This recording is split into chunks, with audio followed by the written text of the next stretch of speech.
खत्म कैसे जिंदगी करते कि दुनिया देखती, खत्म कैसे जिंदगी करते कि दुनिया देखती, किसके दर पे खुदकुशी करते कि दुनिया देखती। खत्म कैसे जिंदगी करते कि दुनिया देखती, किसके दर पे खुदकुशी करते कि दुनिया देखती। और मुफलसी थी और हम थे घर के इकलौते चिराग, मुफलसी थी और हम थे घर के इकलौते चिराग, वरना ऐसी रोशनी करते कि दुनिया देखती, वरना ऐसी रोशनी करते कि दुनिया देखती।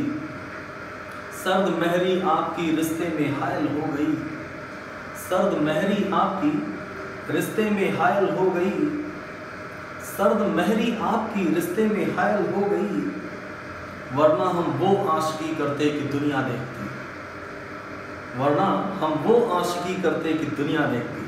तो जय हिंद मेरे कलेजे के टुकड़ों, मैं फिर से एक बार आप लोगों का अपने इस YouTube चैनल पे तहे दिल से स्वागत करता हूं। मैं हूं विनीत ठाकुर और इसी के साथ हम लोग एक नए लेक्चर का शुरुआत करते हैं। इससे पहले हम लोगों ने पढ़ा है कैपेसिटर और उसके बारे में कुछ चीज़ें, स्फेरिकल कैपेसिटर और पैरेलल कैपेसिटर। अभी अपने को जानना है, देखो कॉम्बिनेशन कैपेसिटर्स का पढ़ना तो है ही, लेकिन उससे पहले एक इंपॉर्टेंट चीज़ ये पढ़ना है कि जब यार कैपेसिटर हो उनके बीच में कोई डायरेक्ट्रिक डाल देते हैं तो क्या बवाल होता है।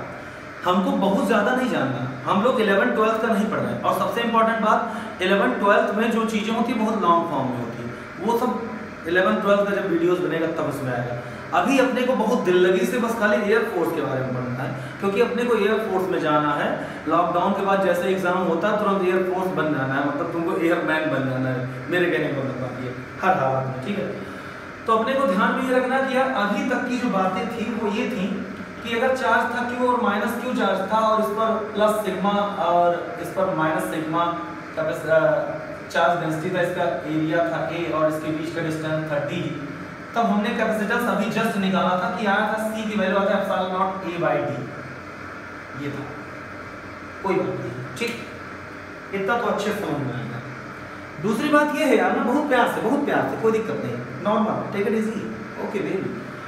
सी की value epsilon naught A by D, लेकिन इनके बीच में तब क्या था भाई, तब इनके बीच में था एयर। क्या था, बोल बोल बोल, इनके बीच में क्या था, एयर। अभी इनके बीच में हम क्या रखने जा रहे हैं, डाइलेक्ट्रिक। जब इनके बीच में एयर था तब के की वैल्यू कितनी थी, 1। जैसे ही हमने ऐसे ही एक दूसरा कैपेसिटर लिया और उनके बीच में क्या डाल दिया, बोलो बोलो, उनके बीच में हमने भर दिया है डाइलेक्ट्रिक। इसका डाइलेक्ट्रिक कांस्टेंट कितना है, ए, बाकी पूरा सब कुछ वही है, प्लस क्यू माइनस क्यू और minus sigma charge density plus sigma, distance तो डी ही रहेगा, एरिया ए ही रहेगा। लेकिन तब कैपेसिटेंस देखो, क्योंकि जो फोर्स इनके बीच में जब फोर्स था, फोर्स जो था अगर F था तो यहाँ पे फोर्स F डैश की वैल्यू कितनी हो जाएगी बेटा, F बाई के। तो यहाँ पे अगर इलेक्ट्रिक फील्ड E रहा होगा तो यहाँ पे इलेक्ट्रिक फील्ड की वैल्यू कितनी हो जाएगी, E बाई के। अगर यहाँ पे पोटेंशियल V रहा होगा तो यहाँ पे पोटेंशियल क्या होता है, E इंटू डी। तो क्या हो जाएगा पोटेंशियल, E इंटू डी और अपॉन के।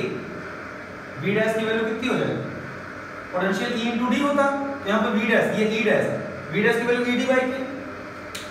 अच्छा, तो V डैश की वैल्यू E डी बाई के, तो इसका मतलब V डैश यहाँ पे जो C की वैल्यू थी वो थी Q बाई V, तो यहाँ पे C डैश की वैल्यू क्या हो जाएगी, Q अपॉन V डैश, और V डैश क्या है, E डी बाई के।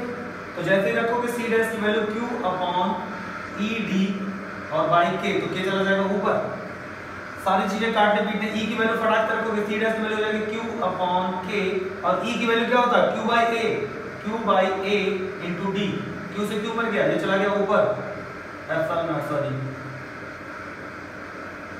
Q by A epsilon not, तो ऊपर चला गया, Q से Q मर गया, तो C डैश की वैल्यू क्या हो जाएगी, K epsilon not A by D।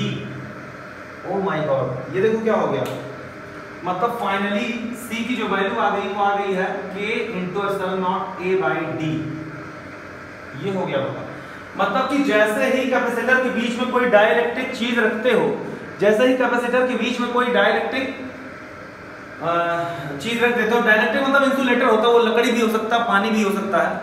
हालांकि पानी को कंडक्टर माना जाता है लेकिन प्योर कंडक्टर नहीं है। और लकड़ी का पानी का जो डाइलेक्ट्रिक कांस्टेंट होता है 81 होता है, उसके बारे में हम लोग बात कर चुके हैं, कहीं कहीं 80 दे देता है, ठीक है ना। मेटल के लिए इनफाइनाइट होता है। तो यार एक बात बताओ कैपेसिटेंस की वैल्यू पे प्रभाव क्या पड़ा है और इलेक्ट्रिक फील्ड और इलेक्ट्रिक फोर्स की वैल्यू पे प्रभाव क्या पड़ा है, इसके बारे में आपसे पूछा जाएगा। तो सबसे पहले तो आप इसका स्क्रीनशॉट ले लो 1 2 3, क्योंकि मैं इसको मिटा करके समझ रहा हूँ। ये समझ गए ना, ये एक बार लिख दिया, ठीक है। अब देखो क्या क्या चीजें घटी बढ़ी। कैपेसिटर में जैसे ही डाइलेक्ट्रिक हमने डाला तो देखो F डैश की वैल्यू F/K हो गया। F डैश की वैल्यू F/, तो इसका मतलब नेट फोर्स जो है कैपेसिटर में डाइलेक्ट्रिक डालने के बाद की बात बता रहे हैं, नेट फोर्स की वैल्यू क्या हुई है, डिक्रीज हुई है। उसके बाद नेट इलेक्ट्रिक फील्ड की वैल्यू क्या हुई है, डिक्रीज हुई है। अभी बैटरी कुछ नहीं लगा है।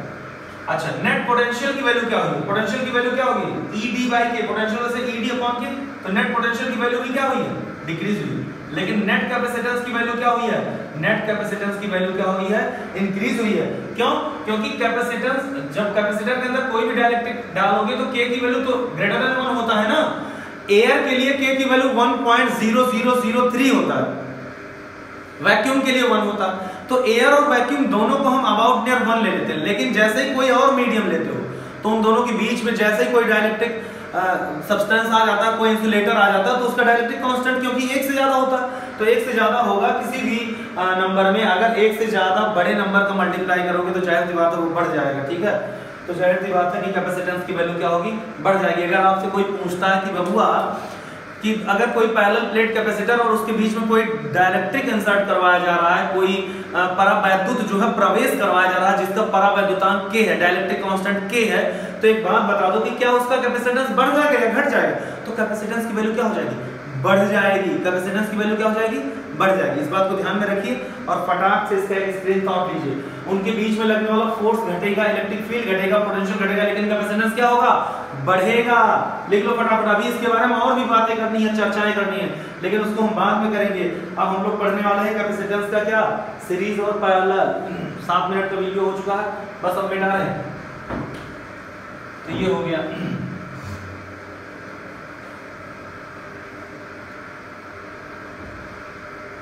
हम सीधे सीधे आपसे ये बताते रहे हैं एक चीज और।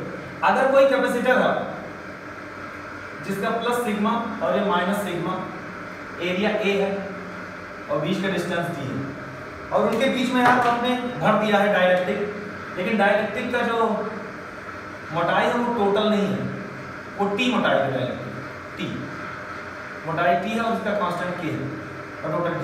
यहाँ पे डाइलेक्ट्रिक नहीं है, तो मैं सीधे सीधे लिखता हूँ, इसका जो कैपेसिटेंस आता है ना वो आता है ε0A/D - T + T/K। इस बात को ध्यान रखें, D - T प्लस, ये मेन फॉर्मूला है, ये मेन फॉर्मूला है कैपेसिटेंस की।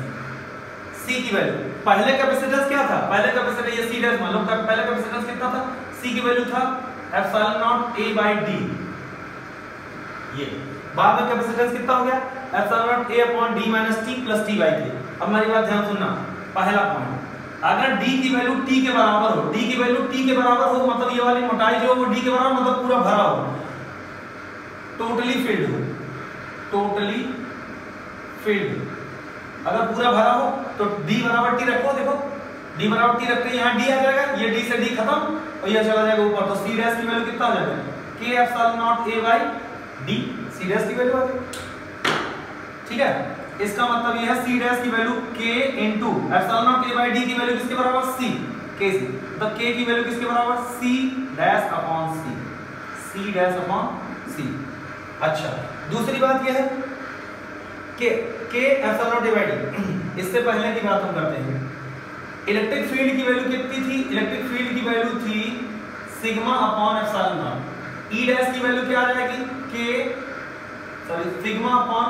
σ/K/ε0, या फिर हम इसी को लिखते हैं σ/ε। E डैश की E/E डैश निकालो, E/E डैश की वैल्यू देखो बेटा कितना आ जाएगा, σ/ε0 और डिवाइडेड बाय σ/ε। सिग्मा से सिग्मा मरा, ये चला गया ऊपर, E/E डैश की वैल्यू हो जाएगी ε/ε0, ε/ε0। यहाँ से निकालोगे ε/ε0, इसकी वैल्यू कितनी आ जाएगी, यहाँ से इन दोनों का रेशियो, अरे इन दोनों का रेशियो निकालना, σ/ε0 डिवाइडेड बाय σ/K/ε0। ε/ε0 कैंसिल, ये से ये कैंसिल, ये चला जाएगा ऊपर बराबर K। तो K की एक और वैल्यू आ गई, वो क्या, ε/ε0। जाहिर सी बात है यार, इससे पहले आपने उसमें निकाला भी था, समझ में आएगा। तो डाइलेक्ट्रिक कांस्टेंट जो मीडियम है, मीडियम का, वो क्या किसके बराबर होगा? डाइलेक्ट्रिक कैपेसिटेंस ऑफ मीडियम, मतलब कि डाइलेक्ट्रिक मीडियम जो भी है उसका कैपेसिटेंस जब डाल दिया गया डाइलेक्ट्रिक तब का कैपेसिटेंस और अपॉन शुरू का कैपेसिटेंस, दोनों का जो रेशियो होगा किसके बराबर होगा?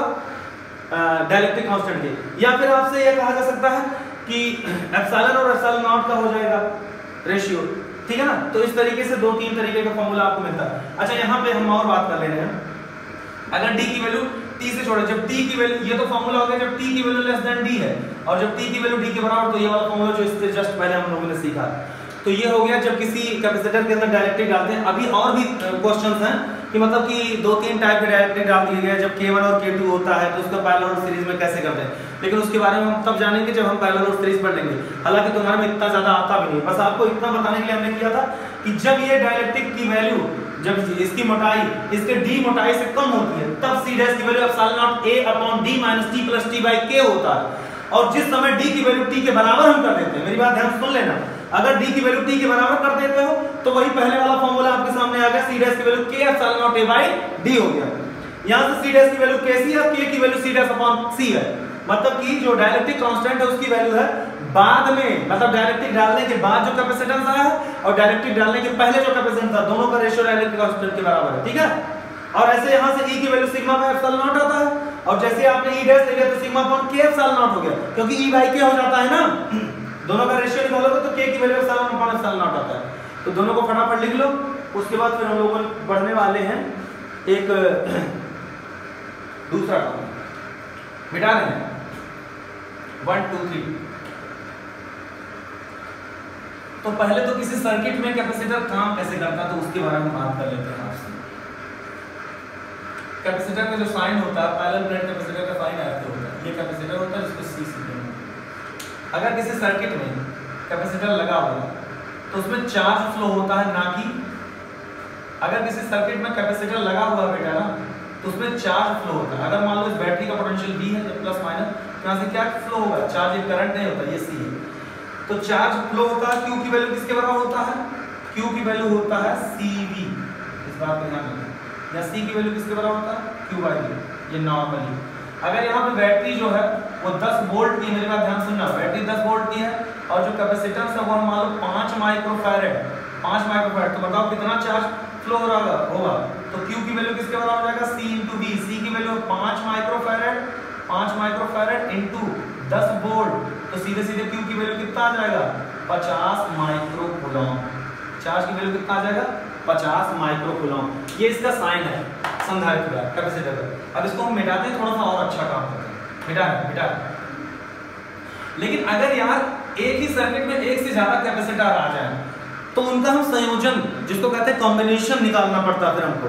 इक्विवेलेंट कैपेसिटेंस जैसे हम रेजिस्टेंस में करते हैं, उसके लिए हम सीरीज और पैरेलल दो चीजें पढ़ते हैं। तो कॉम्बिनेशन ऑफ कैपेसिटेंस में हम दो चीजें पढ़ते हैं, एक पढ़ते हैं पहला सीरीज कॉम्बिनेशन और दूसरा क्या पढ़ते हैं? Parallel combination. तो सबसे पहले combination of capacitor, combination of capacitor, संधारित्रों का संयोजन। सबसे पहला सीरीज, सबसे पहला क्या है? सीरीज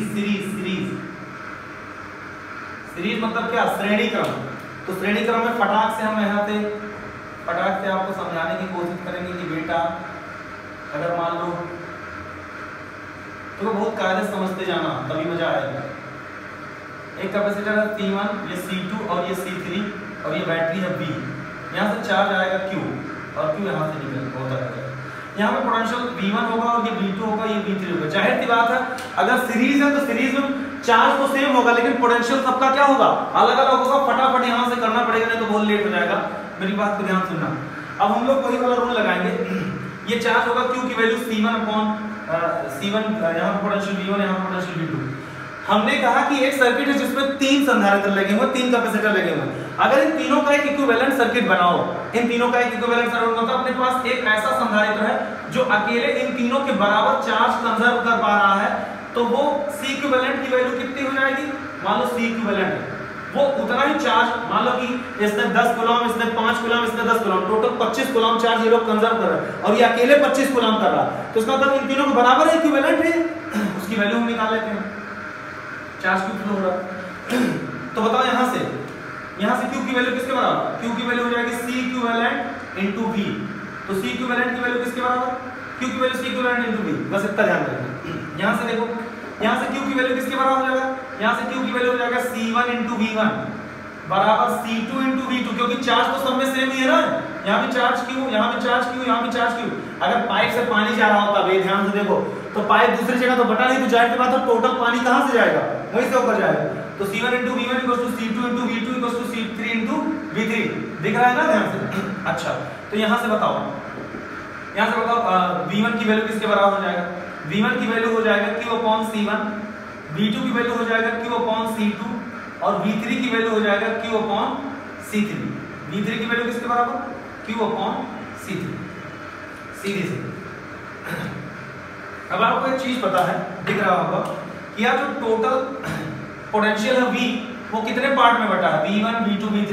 बैटरी का टोटल पोटेंशियल बटा है V1 plus V2 plus V3 में। तो सीधे सीधे V की वैल्यू वहां से कितना हो जाएगा, यहाँ से V की वैल्यू कितना आ जाएगा, Q अपॉन C इक्विवेलेंट। तो V की वैल्यू आ गया Q अपॉन C इक्विवेलेंट, क्या रखा हमने, Q upon C equivalent equals to Q upon C1 plus Q upon C2 plus Q upon C3। अब यहाँ पे देखो Q सेम है, तो इनको निकालो, कतलेआम करो फटाक से। तो 1 अपॉन C इक्विवेलेंट की वैल्यू किसके बराबर, 1 upon C1 plus 1 upon C2 plus 1 upon C3। काम खत्म। ये या फिर फॉर्मूला आप ऐसे भी लिख सकते हो, C इक्विवेलेंट की वैल्यू क्या आ जाएगा, C1 C2 C3 upon C1 C2 plus C2 C3 plus C3। दिख रहा है कि नहीं, प्लस C3 C1। एक फॉर्मूला ये भी है, पहले देख लो, दिख रहा नहीं, हम लिख के चले जाएं, तुम चौंगा जैसे बैठे हो, दिख ही नहीं रहा है, देखो।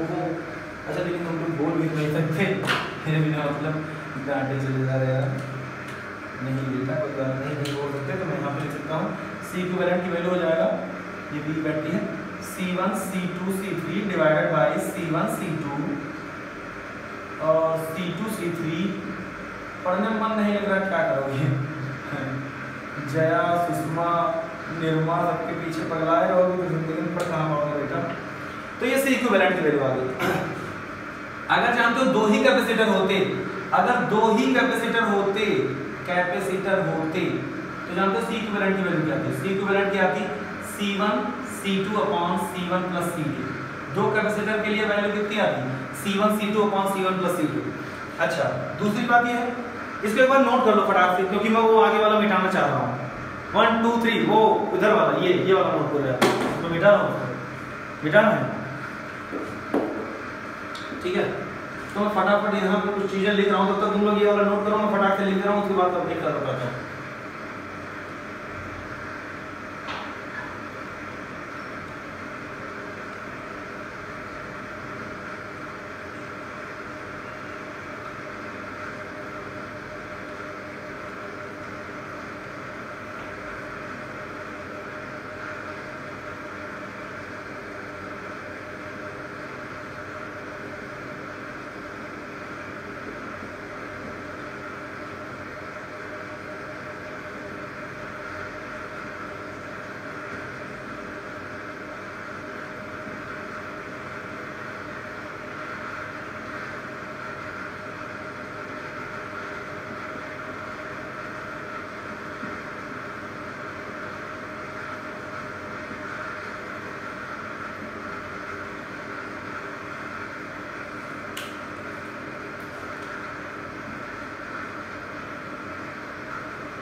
लिखो फटाक से, ये दिख नहीं रहा सर, चलो कोई नहीं, पहले यहाँ से देखो।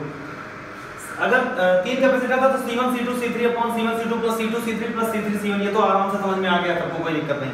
अगर दो कैपेसिटर होते तो 1/c इक्विवेलेंट की वैल्यू जो होती ना वो 1/c1 + 1/c2 होती। तो वहां से c इक्विवेलेंट की वैल्यू आपको क्या मिलता? c1 c2 c2 अच्छा, अगर यार n कैपेसिटर होते तो 1/c इक्विवेलेंट की value 1/c1 + 1/c2 + 1/c3 + 1/c4 and so on dot dot dot 1/cn ये होता। अगर c1 = c2 = c3 dot dot dot cn मतलब सारे कैपेसिटर्स के जो कैपेसिटेंस होता वो सेम होता सारे कैपेसिटर्स का, वो c के बराबर होता। तो जल्दी से वैल्यू रखो तो 1/c equivalent 1/c + 1/c + dot dot 1/c मतलब 1 + 1 + 1 से n/c या c इक्विवेलेंट की वैल्यू c/n हो जाता। c/n हो जाता, समझ में आ रहा है? मतलब कि अगर दो कैपेसिटर लगे हुए हैं और दोनों आपस में सेम है तो c/2 मिलता। तीन कैपेसिटर पे c/3, 4 पे c/4, 5 पे c/5, 6 पे c/6 और n पे c/n ऐसे। अब बात रही पोटेंशियल की, ये वाला जो मैं बता रहा हूँ ये वाला क्वेश्चन एयर फोर्स में पूछा जा चुका है, चाहे किसी से जाके पूछ लेना या कहीं ना कहीं पुराने पेपर्स वैसे तो मिलता नहीं है, लेकिन चेक करोगे तुम तो तुमको मिल जाएगा कि v1 की जो वैल्यू है c2 c3/c1 ये इस फॉर्म में दे देता। तो इसको ध्यान में रख लेना। बात समझो, v1 की वैल्यू हमने निकाला था q/c1 और इससे पहले एक फॉर्मूला हमने लिखा था q बराबर c इक्विवेलेंट इनटू v, ये वाला फॉर्मूला q बराबर c इक्विवेलेंट इनटू v लिखा था हमने। दूसरा वाले जब आया था पीछे जो हमने मिटवाया तो वहां q की जगह पे c इक्विवेलेंट इनटू v जैसे ही रखोगे तो c इक्विवेलेंट की वैल्यू कितना है बेटा?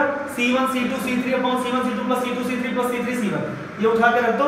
ये c1 से ये वाला c1, नीचे वाला c1 इस c1 से मर गया तो बचा क्या? v1 की value c2 c3/c1 c2 + c2 c3 + c3 c1 * v1 v। अच्छा, अगर यहां पे v2 निकालोगे, v2 मेरी बात ध्यान सुनना, जब v1 था तो c1 कैंसिल हो गया तो c2 c3 ऊपर बचा। अगर v2 है तो क्या ऊपर से कैंसिल होगा? c2 कैंसिल होगा तो c1 c3 बचेगा। तो v2 की जगह पे क्या बचेगा? c1 c3 अपॉन नीचे तो वही होगा c1 c2 + c2 c3 + c3 c1 और इनटू टोटल v। ऐसे ही v3 लिखोगे तो बताओ क्या कैंसिल होगा? c3 कैंसिल होगा। समझ में आ रही बात कि नहीं? अगर v3 लिखोगे बेटा तो क्या कैंसिल होगा? v3 लिखते ही मैं इधर कहीं मिटा के लिख दूं इसको बेटा, एक स्क्रीनशॉट ले लो फटाक से, एक स्क्रीनशॉट मैं इसको मिटाने जा रहा हूं। 1 2 3 देखिए टाइम भी तो हो गया होगा। हाँ चलो ठीक है, बस 1 मिनट। अगर v3 की वैल्यू लिखोगे ना, v3 की वैल्यू तो सीधे से मैं तुरंत लिख रहा हूँ q/v3 था, इसको समझ लेना। q की वैल्यू कितना लिखा था हमने? इससे पहले एक फार्मूला हमने लिखा था q की value c equivalent into v। यहां थे तो यहां से देखो q की value c equivalent into v रखोगे तो c equivalent into v upon v3। बात को समझना। अच्छा, अब c इक्विवेलेंट की वैल्यू किसके बराबर था? सॉरी यार क्या लिख दिया हमने, v3 की वैल्यू लिखना था ना, q/c3 लिखना था देखो। तो q की वैल्यू क्या था? c equivalent into v, c equivalent into v upon c3। c equivalent की वैल्यू कितना था? c1 c2 c3 divided by c1 c2 + c2 c3 + c3 c1 ये इनटू v और डिवाइडेड बाय c3। c3 से c3 मरा तो बचा क्या? Direct c1 c2 divided by c1 c2 + c2 c3 + c3 c1 और इनटू टोटल पोटेंशियल कितना? v, total potential v। और आया कितना आंसर? ये v3।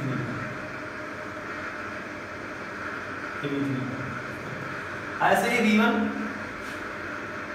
पता नहीं दिख रहा होगा कि नहीं तुमको, तो खाली नोट को बोल तो पाओगे, मुझे नोट देखना पड़ेगा। हाँ, तो ये v3 है। ऐसे ही v1 जब देखो, जब यहाँ 3 है तो यहाँ पे 1 2 है, जब v1 लिखे होगे तो यहाँ पे 2 3 है, c2 c3 अपॉन नीचे पूरा है c1। वहां पे लिखा हुआ फिर से लिख रहा हूँ। और जब यहाँ पे v2 लिखोगे तो ऊपर क्या आ जाएगा? 1 और 3 है तो 1 और 2 है, 3 यहाँ नहीं है, c1 c2 c3 नीचे वाला c3 कट गया। समझ में आ रही बात है? तो ये है पोटेंशियल।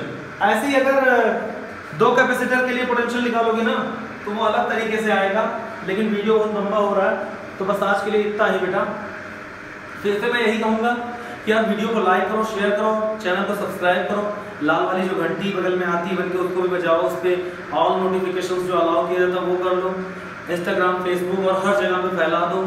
तुम्हारे अपने भाई का, अपने गुरु का जो भी मानते हो चैनल है, दिल लगी से पढ़ा रहे हैं बहुत। तो देख लो कितनी गर्मी हो रही है, क्योंकि फैन एक तो पहले से चल रहा है, एक दूसरा भी ऑन कर देंगे तो कूलर चालू कर देंगे तो इतना तेज आवाज़ आएगा कि आपको सुनाई नहीं देगा।